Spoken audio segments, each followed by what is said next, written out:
Барлықтарыңызға сәлем. Бүгінгі видеода мен сіздерге именно бүгінгі кірген позицияма разбор жасағым келіп отыр. Бүгінгі күнде менде чисто $140 жасадым бүгінгі сделкадан, және мен алтынды лонговать еткен едім. Именно европейский сессияда және де өзімнің кіретін точкаларым, жаңа идеяларымды өзімнің телеграм каналымда жібердім. FX Ажихан трейдинг журнал деген осы именно астында описаниеда тоже жіберетін боламын. Осындай канал менде қазір. Оның ішінде получается мен өзім идеялармен бөлісіп отырамын. Жалпы міне мына жерде қарасаңыздар, алтынға мен жаңағыдай осы зонадан айтқанмын, осылайынан лонгқа қарастырамын деп.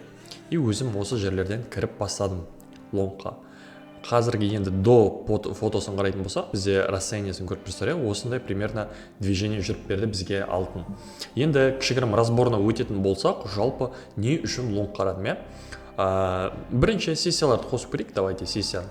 И 1 сағаттық таймфреймге өтейін. Кеше алтынның бағыты бізде PDL-ді шешкен еді. Бұл жерде важнейший уровень PDL-ді. 4 сағаттық таймфреймдерде жалпы кішігірім ешқандай жаңағыдай имбаланстардың зонасына кірмеген, просто жаңағыдай PDL-ді ликвидность шешті. Былайынан қарайтын болсақ, бізде мынандай ситуация болды. Бұл PDL-ді шешем дегенге дейін алтын былайынша айтқанда order flow-мен келді.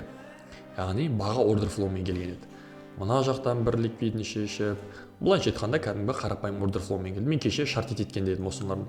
Одан кейін бізде Азия сессиясы манипуляция жасап, слом структура берген осы зонадан. Бізде алтынның негізгі бағыты лонг болғандықтан, дальше негізі лонг қарадым мына PDH точкаға дейін. Цель осы ғана. Енді жалпы қандай точкалардан кіре алатын едім? Бірінші точка как раз осы ликвидностьтардың шешілуінен. Мына астыңғы то есть equal low ликвидностьтар шешілуінен. Одан кейін күтемін, жалпы бізде жаңағыдай Франкфурттан кейін Лондон ашылып, жаңағы осының шешілулерін біраз күтемін. Және де бізде манипуляция болады. Манипуляция қателеспесем, мына точкаға емес, мына екеуіне болады.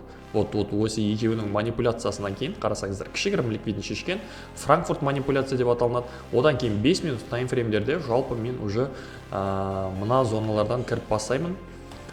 Уже инверсиялардан кейін, примерно осы зоналардан стоп-лоссым жаңағы манипуляция болған жерде take profitімді жаңағыдай PDH-ға дейін апарып қоямын. 1-ге 3-тей болды примерно. И жаңағыдай наблюдать ететін болсақ,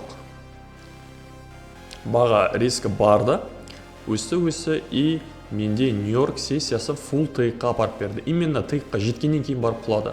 Көрдіңіздер ма, бізде логика. Стоп-лоссыңда, тейк профитінде тұратын логикасы болу керек. Просто как попало любой жерге қоймаймыз. Мен бірақ до конца осы үстіне келем деген шене отырмадым. Мен примерно осы зоналардан полный фиксация жасап тастадым. Жаңағыдай $140 Жалпы бүгінге именно алтынға кірген логикам осындай болды. Енді сіздерді жалпы күнделікті өзім идеяларымды мен телеграм каналымда жүріп қоямын. Қазір описание қоймам.